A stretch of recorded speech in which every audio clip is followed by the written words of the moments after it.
Morning. So, as most of you guys know, we were supposed to have another individual speak this morning, and Wayne ran into some health issues, but he's working on getting that taken care of, and we're going to reschedule. So you're stuck with me today. Wayne wasn't feeling very good, and I said, well, I want Wayne to be up here and be happy, not focusing on his pain and whatnot. So I'm going to say a quick prayer real quick. Heavenly Father, we thank you for letting us gather here today. We thank you for keeping your hand on Wayne. Help him get better, healthier, and stronger. And Lord, thank you for just being you, Lord, and giving us this place to worship and focus on our neighbors in the neighborhood and our community. In your name we pray, amen. Amen. So, last week, when I spoke, I had an idea or a focus.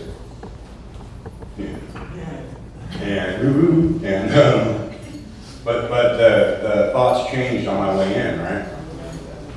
So, talking with Wayne, he said, well, if we can't do it, I'll talk. And I do this all the time, and I'm like, great, now what am I going to talk about? Right? When he calls me at 3 o'clock in the morning, and they're kicking me out of here, I'm like, okay. See this message on Facebook from Ted, and it says, don't worry about it, God's got you covered, right? We'll just talk like you did last time, okay? So, driving in here, I got cut off this morning, right? I'm an idiot. Sorry. So, I thought about throwing the finger out the window and honking my horn, and, I'm like, wait, patience, right? The fruits. And I don't think you can talk about this enough, because this passage is pretty amazing. And it's actually the very first passage that I read. So I can now say Galatians 5, verse 22, right? And when we talk about that, I get excited because I get it, right? And it happened at our first Band of Brothers meeting that I went to, and it was Alan facilitating. And so there's nine things in this, and there's 3 or 4, man, that are really, really hard. And they're great tools, but you have to practice it. So this morning, I practiced my patience, kinda. Right? I didn't flip them off. I said some things on my windshield, But it starts with love. And love needs to be all-encompassing. Alright?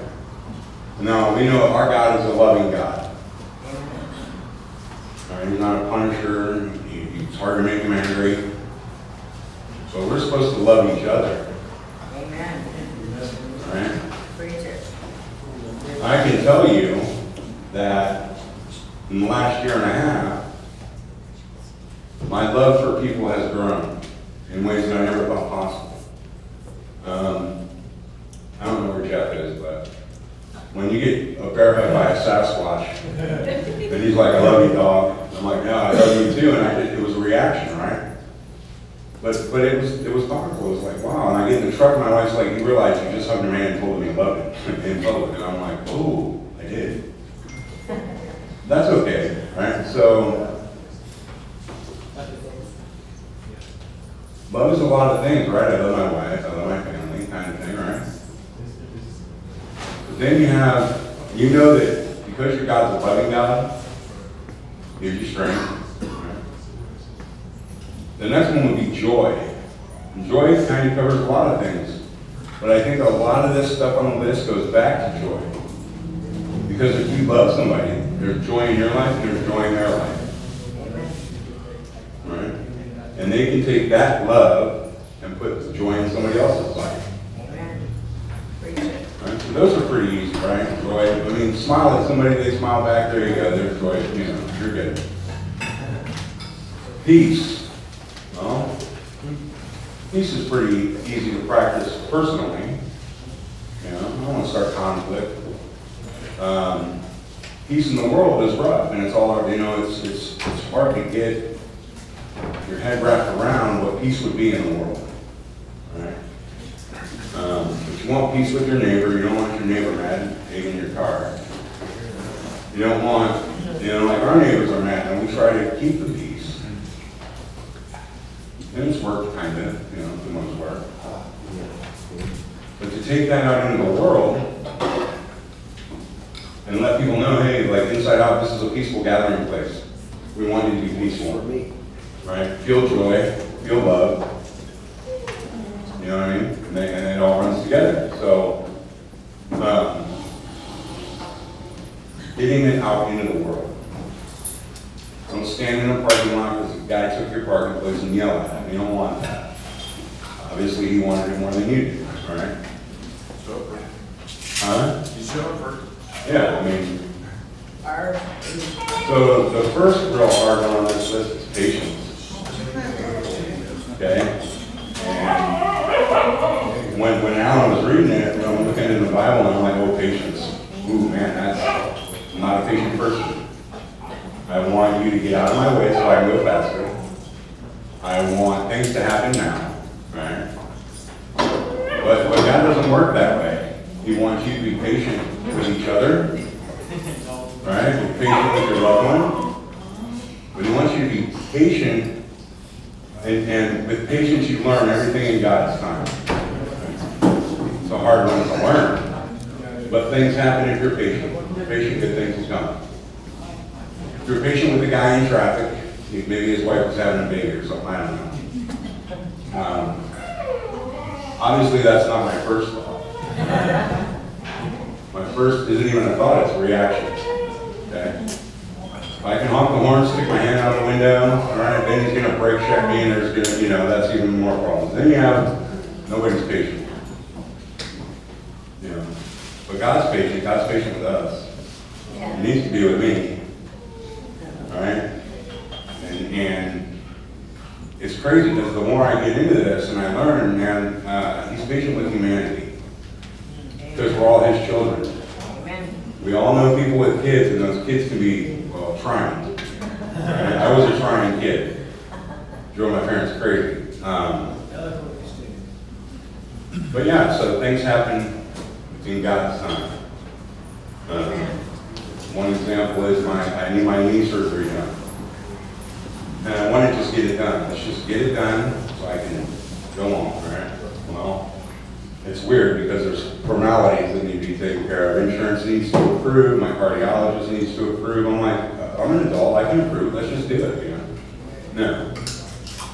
So, I prayed about things, and it took a minute just to get to the orthopedics. Like, what's the hang-up, right? Why isn't this just moving along? Well, things needed to fall in place. So I got to the orthopedics finally. Orthopedic says, well, you need an MRI. There's another 8-day wait. To get the MRI done, that takes an hour. Well, we'll get you the results in a week. They can't tell me anything right there, right?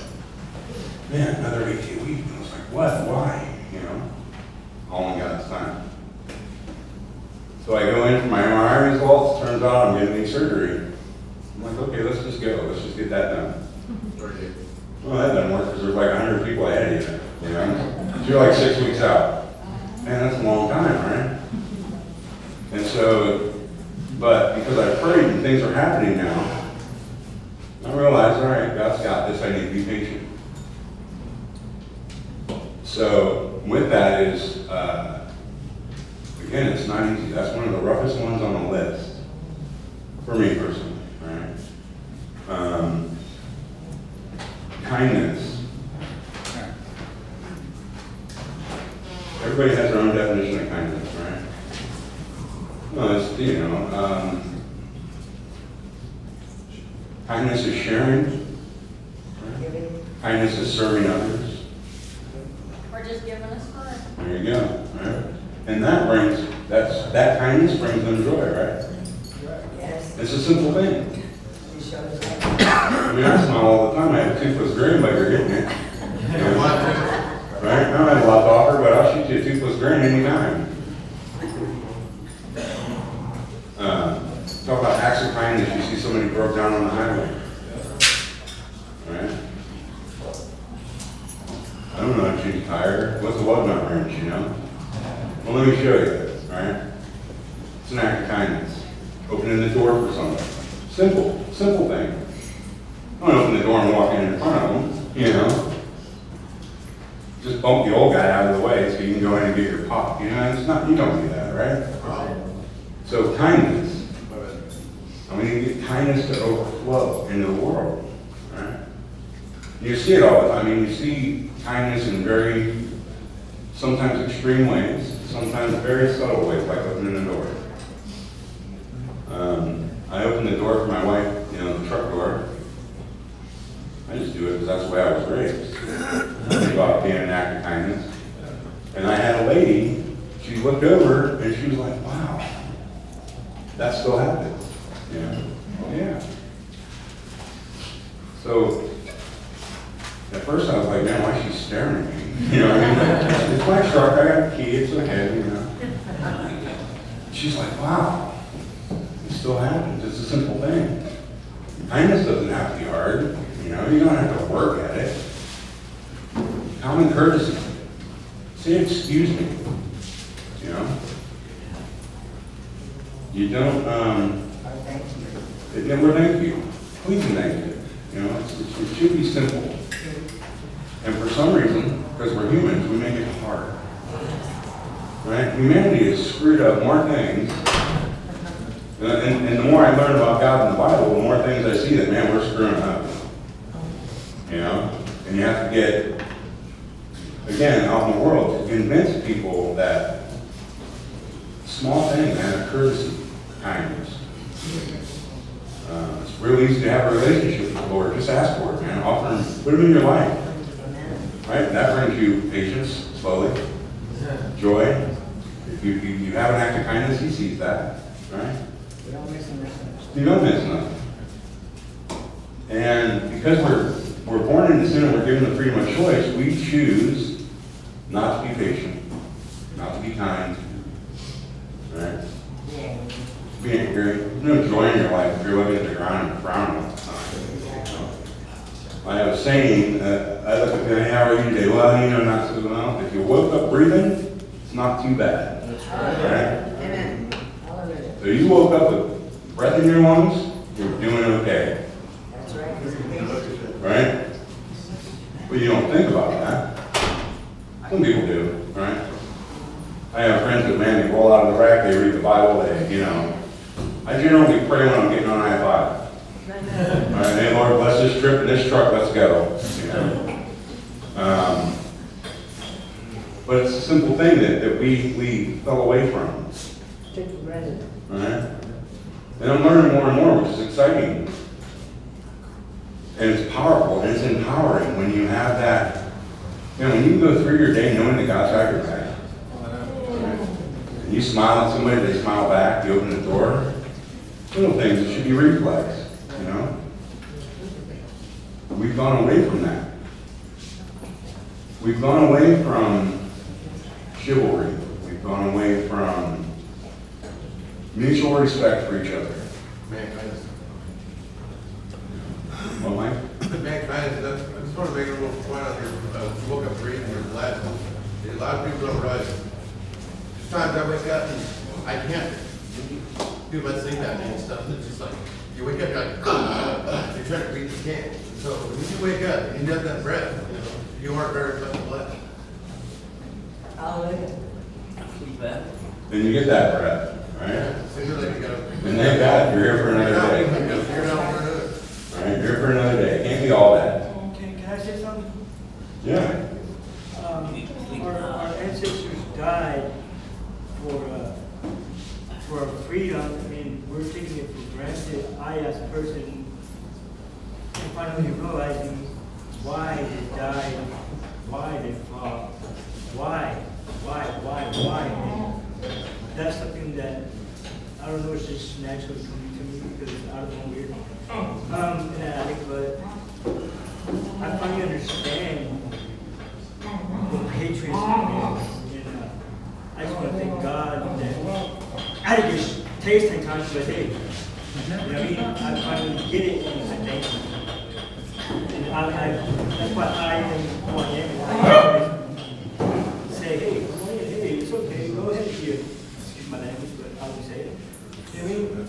Because that's just who you are. I can't change it, but hey, I'm gonna show you the way. I can take you to the water that can be drinking. Right. But leave them in the water is an act of kindness. Right. Right? And you're doing it for them, not for you. Right.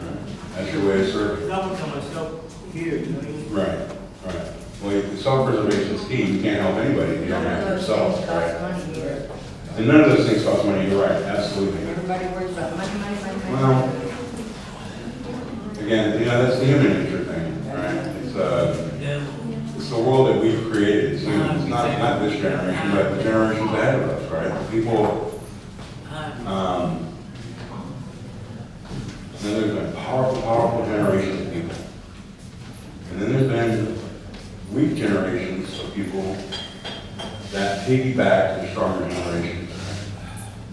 Generation shouldn't take the loved one's home though. Well, okay, We got the power because God gave it to us. right. And So the why are difficulty forefathers, is it don't matter. taking that power out there, convincing people, Yes. you know? Hey, don't cut me off. At least you're gonna cut me off. Use your signal. Right? Yeah. Check the blinker fluid in your car. Just give me a heads up, you know? Give me some time to react, right? And so when you see an act of kindness, like me opening the door for my wife, it got somebody's attention. So you see these things. And when I'm doing that, I'm not thinking, well, man, I gotta open this because God's looking at me. No. You open it because that's the way I was raised, right? It's a courtesy. It's a kindness. There's something true in the heart. But you do it, you don't think about it. It's organic, it's natural, and that's how it should be. You should be able to smile at people. Man, if I had a mouthful of teeth, you kidding me? You know what I mean? I'd be like Mr. Clean smiling all the time. As it is, I smile, but you get what you get, right? So the next one is goodness. It's real, Tom, it's real. Goodness, I was actually going to look that up, the true definition. So, goodness, I believe, encompasses the other things we talk about. Right? And all these things play into each other. But when you're doing these things, you don't think about it. Unless something jumps in your head and somebody cuts you off. Right? But with that now, I recognize, and I was kind of patting myself on the back like, dude, you didn't throw that finger out the window, you didn't lay on your arm, you paused, you had that, Well, that's a growth spurt for me. They're like, good job, no drama, no road rage, Tom, Nickel. goodness, the quality of being morally good or virtuous, integrity, principle, dignity, which is what our Lord Jesus is. Thank you. There's a lot going on there, right? Morality. Not being very good if you're committing adultery. That's not good. Right. That's like covenant. Huh? Covenant. Right. So we have, What is it? yeah, Derek. Yeah, I don't want this to sound totally contrary. It's just an honest thought about something you just said a minute ago. If I misquote you, it's still the same idea that every day you are alive, you're still blessed, right? And the minute you said that, it reminds me, that was the beginning of the first conversation I ever had in this building with any member of this church, right? And it's really the crux of a big topic in my life, right? Respectfully, I totally disagree with that for several reasons. And I think they're profoundly biblical also. Like one, the Bible doesn't say that, first and foremost. Second, the Bible does say things like, blessed are those who do hunger and thirst after righteousness. So without going through the rest of that, if I'm looking at my life and I'm saying, this is bad wrong, X number of things going on that are just not okay. That is the blessing. Not that I'm alive. That's like handing me a sandwich with nothing in it. And I'm going to say, wait, this sandwich has nothing in it. I go, well, but there's ketchup. You got ketchup. Okay, fine. Yeah, I got food, but it's like what it is. It's a great compromise that the church, and by the church, I do not mean this building or these people. Us. I don't mean us. I mean the church at large, nationally, worldwide. It's a great compromise we make with the devil to settle for less than what God promises.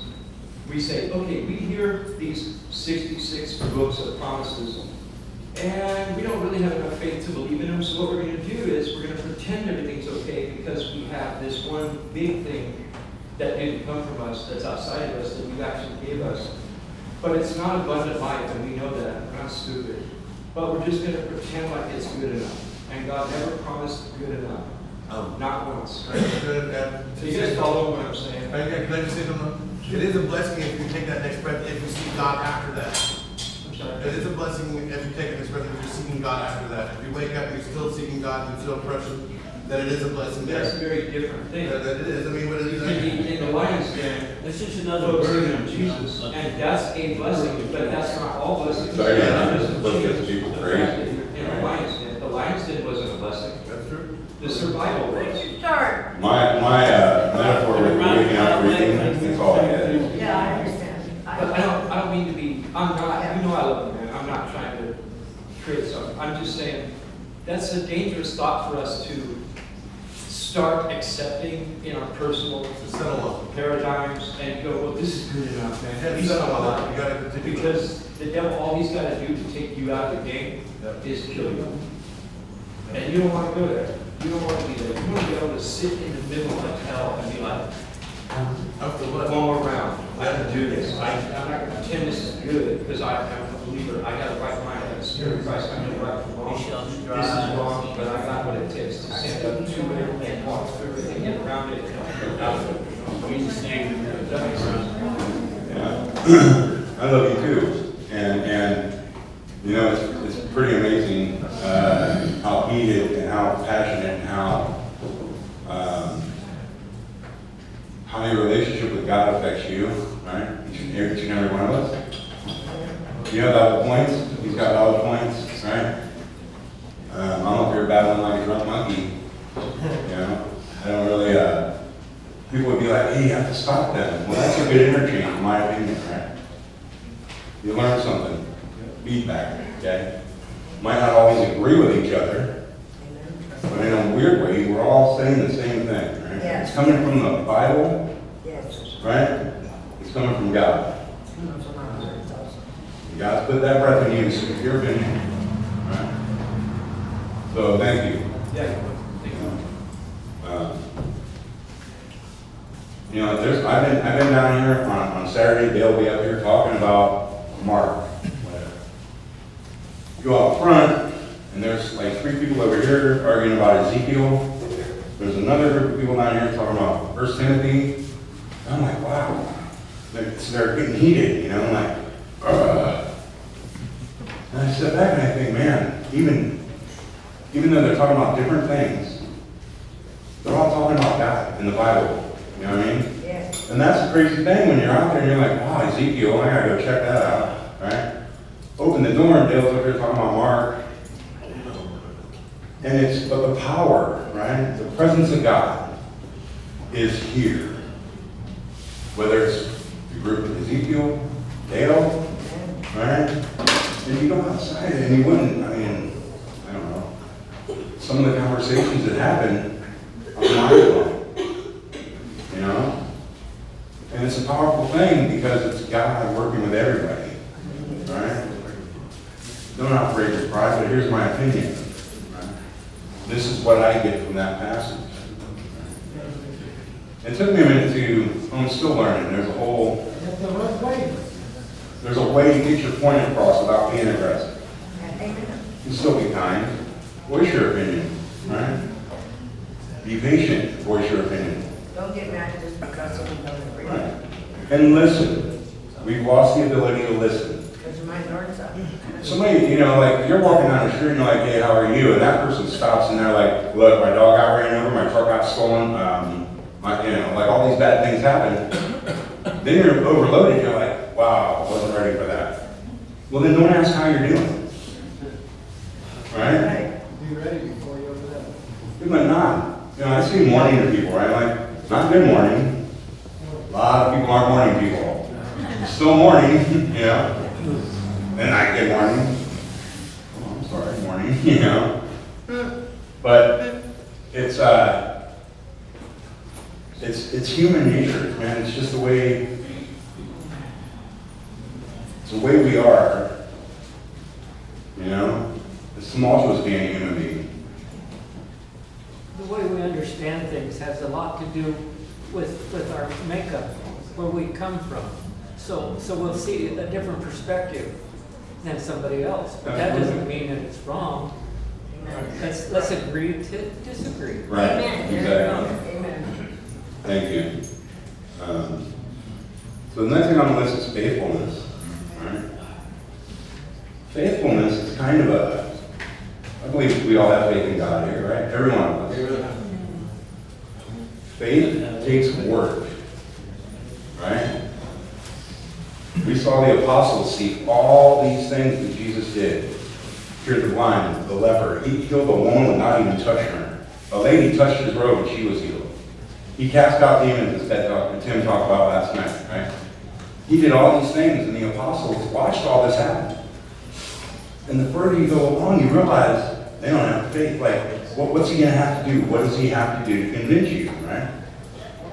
And he looks at him and says, you still have no faith in me. I've walked on water. I've fed 20,000 people with a few fish and a few loaves of bread. I've healed the blind, right? I've healed the crippled. What's it going to take? You know what I mean? It's amazing that you weren't all in at that point, right? But you have to work on that. But you have to believe. You have to have faith. You have to exercise, right? And it's one thing to stand up here and be like, oh, you should exercise your faith, right? I need to be doing jumping jacks. You know? But it's just food for thought. It's something to think about. You know? There's a lot of us here that we've been doing the discipleship study. And we come to a Wednesday night Bible study or a Friday night Bible study. Or even a love boat. And when we have a topic of discussion and we're learning, we're building our faith, we're reaffirming. Right? By doing that, it makes us stronger. So you have that sense of the Lord's with me. I have faith on that. I can walk out into the world and know that He's got my back. Right? That know that there's power there. And so when you're serving others, you're doing God's work. When you're opening the door for people, that's God's work. And it's simple things. And these are all tools, right? Peace can be a tool. Amen. If you walk into a situation peaceful, generally it'll de-escalate and it'll come to a peaceful resolution. You know? You don't need an RPG, it's not going to solve the problem. Yeah. It's actually, in serving, is actually a form of worship It's to the our highest form God. of worship. Yeah. Sitting in church is not worship. No. Serving others is worship. Right, absolutely. I mean, we do the feed on Saturday night, and Inside Out participates in that. And I'll tell you, man, the first time I went down there, I was blown away, right? First of all, when I was homeless, I didn't know they did that in Salem, okay? I had no idea. So you see that, and you're like, wow, you're feeding 100 people down here for free. So I went down there to serve, and because I've been homeless, so I've been on this side of the table, right? When you go down to serve, you're on this side of the table, right? And they come through and they got their plate of food, and they get their cup of coffee, and they say thank you, and it's heartfelt. It's genuine. It's not just blowing smoke. And that little sensation is a rush. Wow. Because you made a difference in somebody's life without it being about you. Amen. Right? It's different for me because I've been on both sides of that table now. It's empowering. You build relationships. I talked about that last week. It's amazing what small things. You know, look, we're not casting out demons. We're not healing lepers.